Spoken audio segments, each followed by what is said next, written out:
And away we go. Dan Strafford, Adam Scher on a soon-to-be-named podcast, formerly known as The Night Shift. Adam and I, and of course, Loughy_D, LOUGHY_D, shameless plug for the fellow over there, from our previous stop at the Daily Vice. But here we are taking over The Night Shift, which in the near future will be renamed.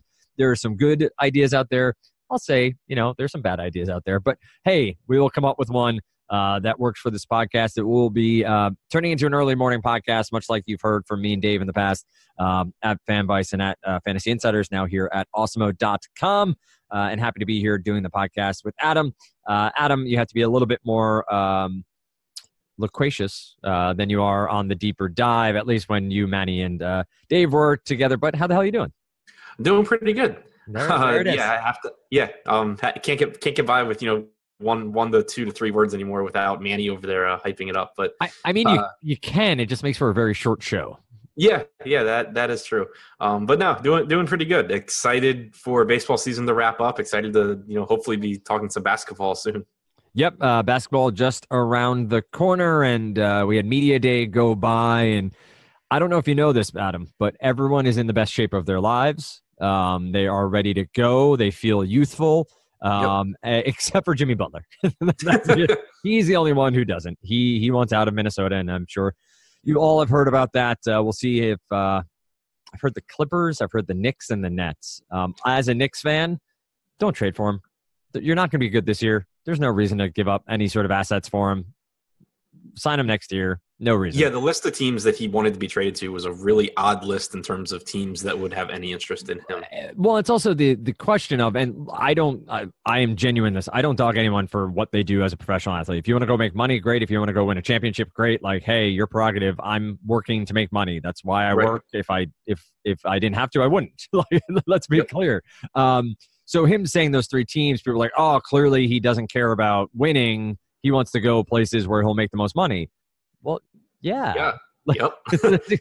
That's the idea. That's exactly right. And, guys like Carmelo have already made their money, and DeMarcus Cousins is hoping to come back from injury this year and prove himself a non-malcontent. And so it's not guys taking pay cuts. It's guys, finding best situations for them. But anyway, NBA is around the corner. You've already seen some work from Ed Fear getting you set up for some previews there. And you do have Adam and Loughy champing at the bit as well, along with Andrew, getting ready for NBA preseason, more so, obviously, the regular season, which is just around the corner. We'll have the typical daily content here on the podcast getting you set for the day, and then we'll have our live shows over at Awesemo.com, also on YouTube, Twitch, and Periscope.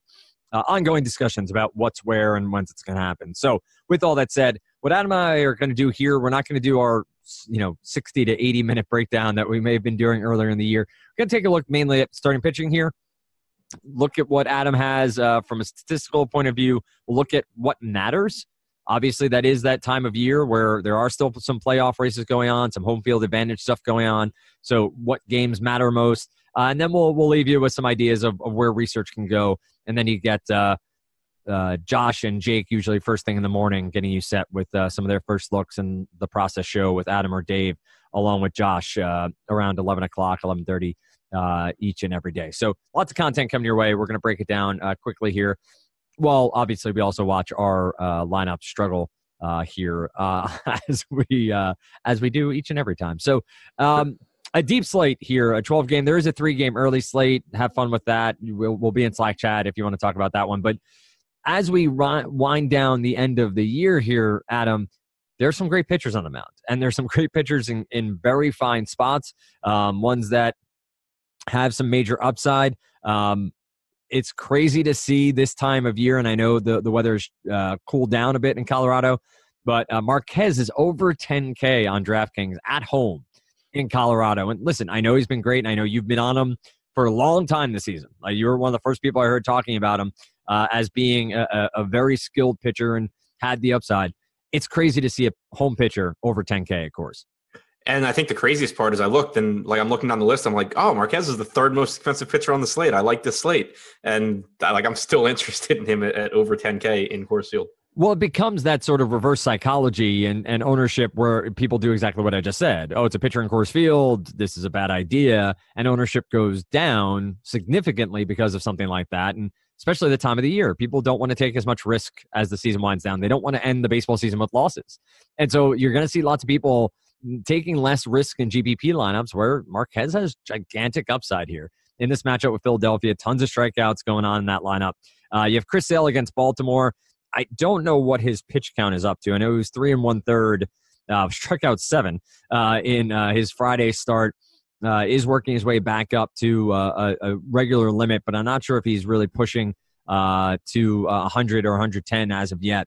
And then you have DeGrom against Atlanta, 13-2 for hopefully the Cy Young winner in the National League. You have Greinke, you have Tanaka, Bumgarner, Stripling has been very solid this year. Sean Newcomb's had his ups and downs, but has been very good at times.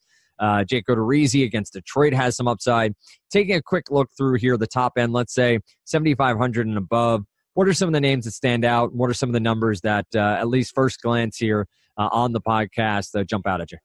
So, I mean, DeGrom obviously has just been one of the best pitchers in baseball, and it really hasn't mattered the matchup. We've seen him face this Atlanta team several times this year, and for the most part, the swinging strikes have been there, the strikeouts have been there, and he has really good starts despite how difficult of a matchup it is. But I do think it's going to be kind of tough to get to him on this slate because he's $2,100 more than Chris Sale, and Sale threw 73 pitches in that last start. Even if you assume he gets to around 90 here against Baltimore, $11,100 for him is like $2,000 cheaper than normal. And if we're going to get around 90 pitches, I'm perfectly fine with that. So I think Sale's going to be a good play. Hopefully we get confirmation on how deep he's actually going to be allowed to go into this game. But I think that if we have a reason to think that he can get around 90 pitches, I don't think 11-1 is really that expensive for him. And then I like Marquez too. We talked all season long about him being much better outside of Coors than at home, but he's made some changes recently and it's made him a better pitcher at home. He started throwing his slider more. He started throwing his fastball more. He's cut back on his curveball. So basically he's doing a better job pitching to the environment and not throwing pitches that lose effectiveness.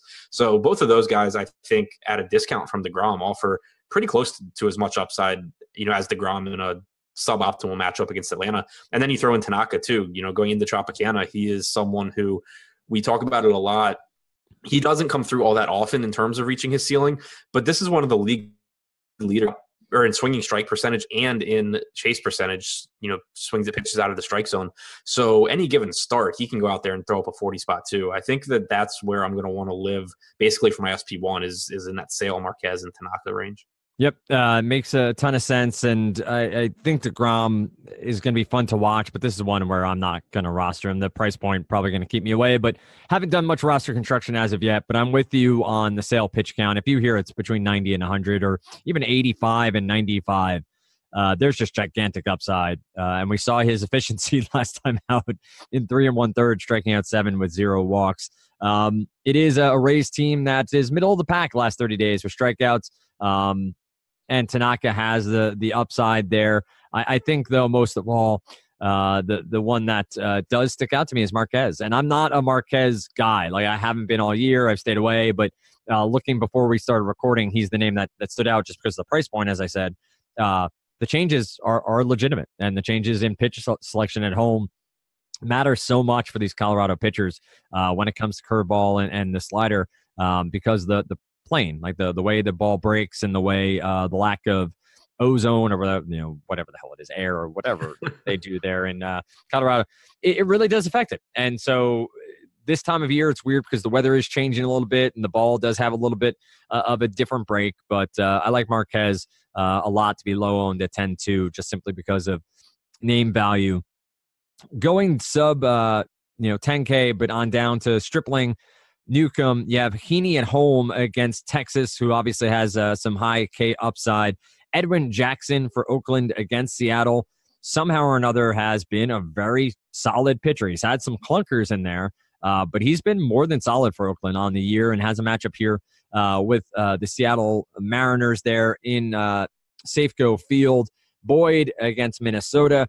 And then you get into maybe the more questionable side of things with Quintana, Chacin, Ivan Nova, James Shields, Nick Pivetta is down here against Colorado in Coors Field, obviously. and then Gant, Hernandez, and we get into the really cheap guys. And the former favorite over at FV, Luis Perdomo, is the cheapest pitcher on the slate at 4,200.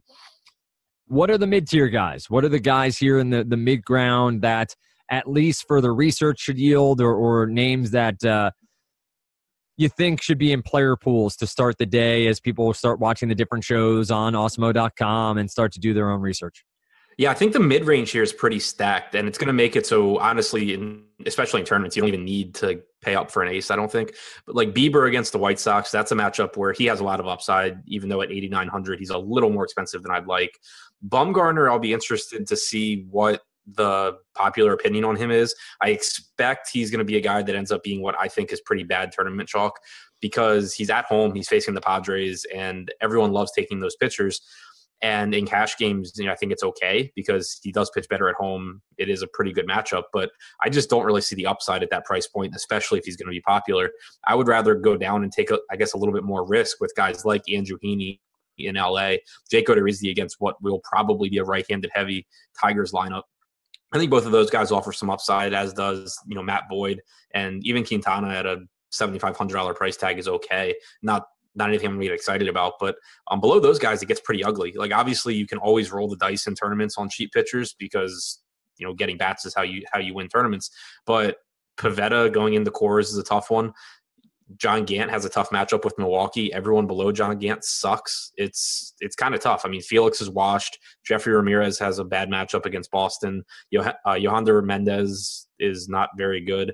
Luis Perdomo has thrown 13 and 20 pitches in his last two outings, so not really sure how deep he can go into this game, and not really sure what his upside is either. I think it's going to be a really interesting slate roster construction-wise, because it's going to come down to, do you roll the dice on a pitcher who is cheap and or in a bad spot, or do you sacrifice some in the way of hitting?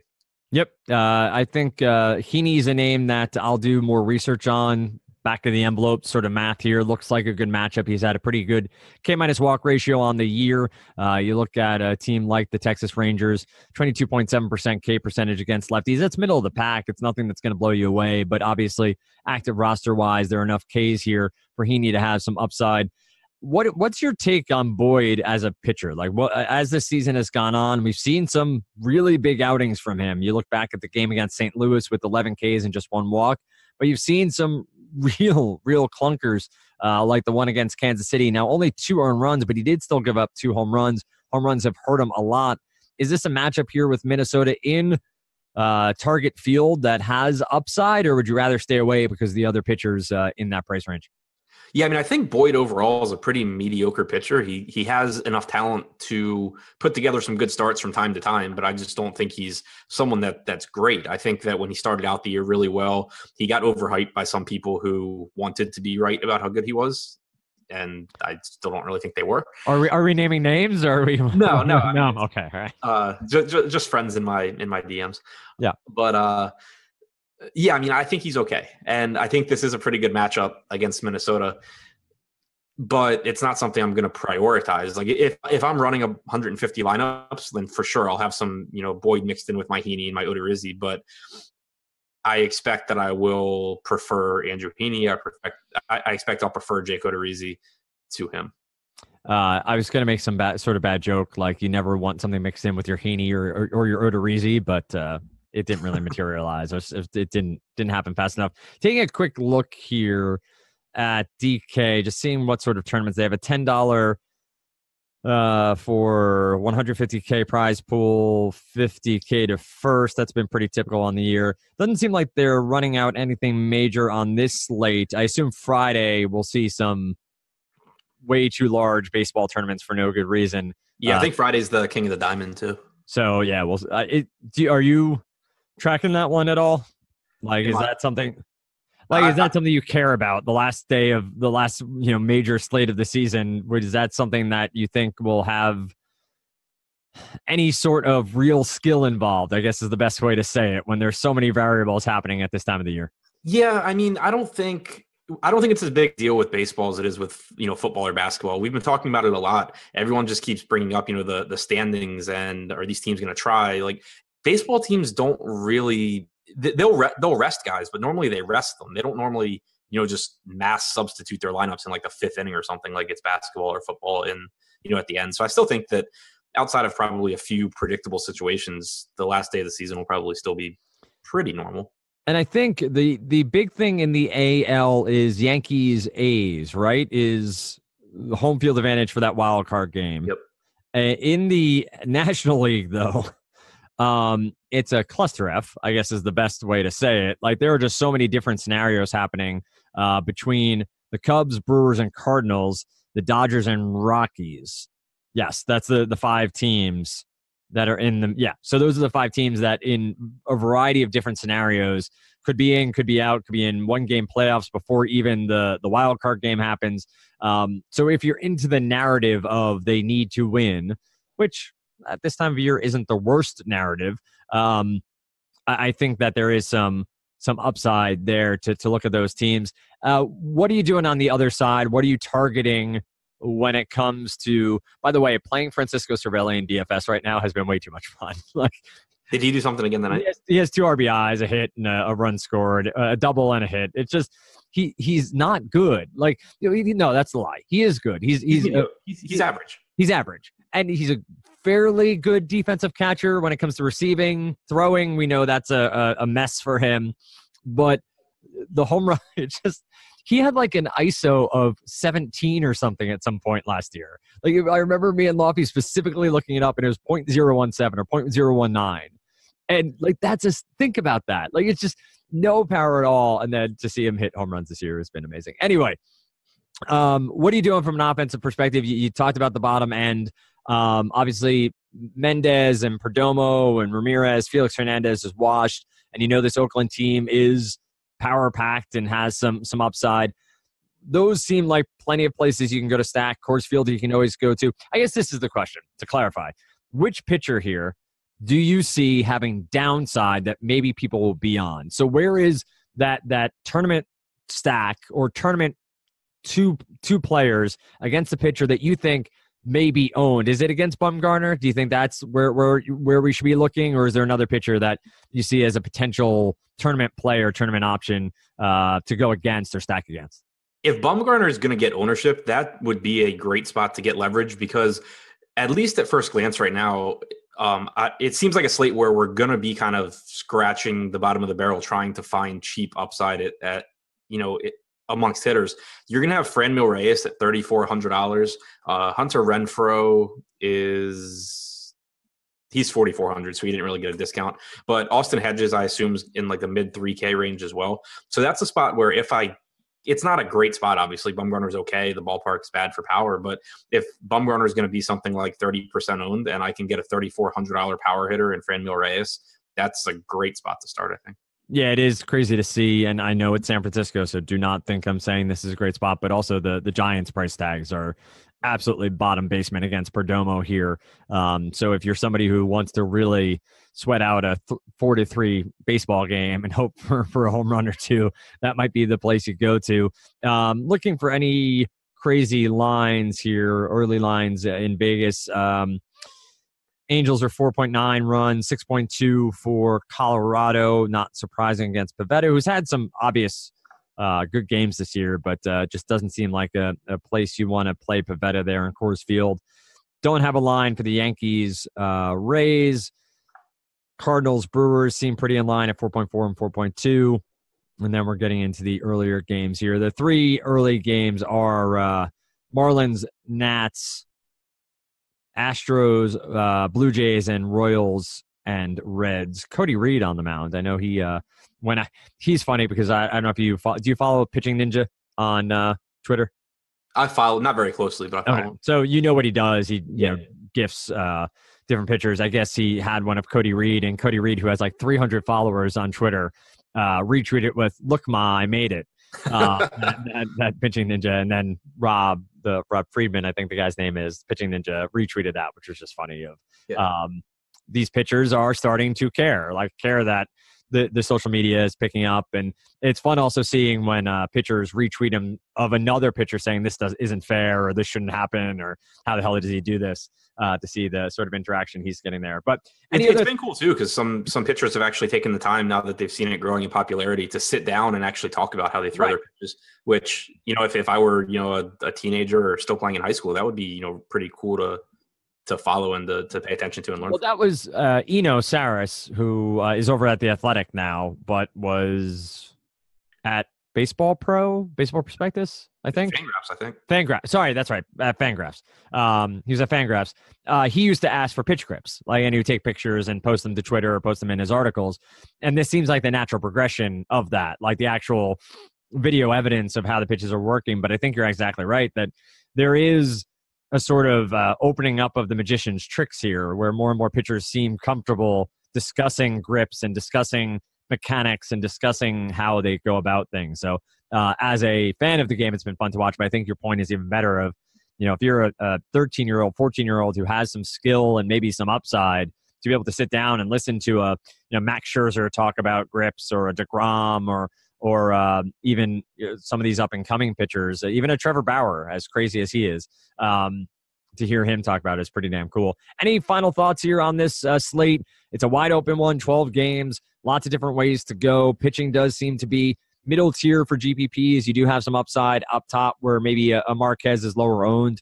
But any thoughts across this slate that you see, or bats, one or two names of bats that you think are going to be top priority for you? Not necessarily top priority, but a couple of other cheap, high upside bats that I just happened to notice are Kristen Stewart at 3,900 against Jake Odorizzi. Odorizzi struggled more with left-handed power this year, and Stewart has monster upside. People don't really play him ever because he's on the Tigers, but he's got massive upside. And then Dylan Cousins, obviously in a tough matchup against Marquez, but he is in Coors Field. It was $4,900 yesterday. He's $3,800 today.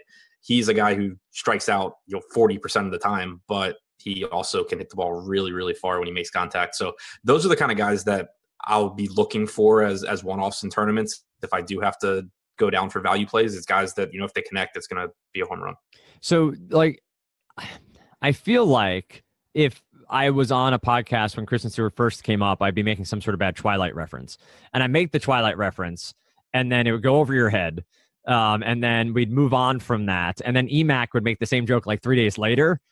And it would make sense to you somewhat, but it would still go over your head. I think that's fairly accurate, right? That's probably exactly what happened, because I have never seen Twilight and I have no idea what reference you would make. Kristen Stewart is the name of the actress, the lead actress. Oh, right. Okay. So, okay. Yeah. And so then EMAC would make the same joke in 3 days. And because you said it, it would sound familiar to me, and I would be able to better act like I knew what the hell it was. Yeah, sure. EMAC. That's right. EMAC. Old pal. You can find EMAC on this here podcast, which we're still debating the title of, on Tuesday and Thursday mornings. It will be Dave and myself Monday mornings. It will be Adam and myself Wednesday mornings, and Dave and myself again Friday mornings. And I believe Jake is with EMAC Tuesday, Thursday, as I said, and then he's taking Saturday mornings.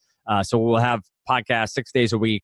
We'll have live shows. We'll have content. It's all ramping up over at Awesemo.com. Finding our footing, figuring out what's next, and figuring out where to tackle and block, I guess, as NFL continues to go on. You do have Ben, Andrew, and Lofty doing Three Fellows Talking Football every Thursday night, along with the Sunday morning shows, along with Spags and Awesemo and Evan Silva on Saturday. So lots of content, lots to dig into, and lots of ways to check it out. Go over to Awesemo.com. Find out what's what, and we'll be back with more each and every day here on the Heretofore Be Named podcast at Awesemo.com.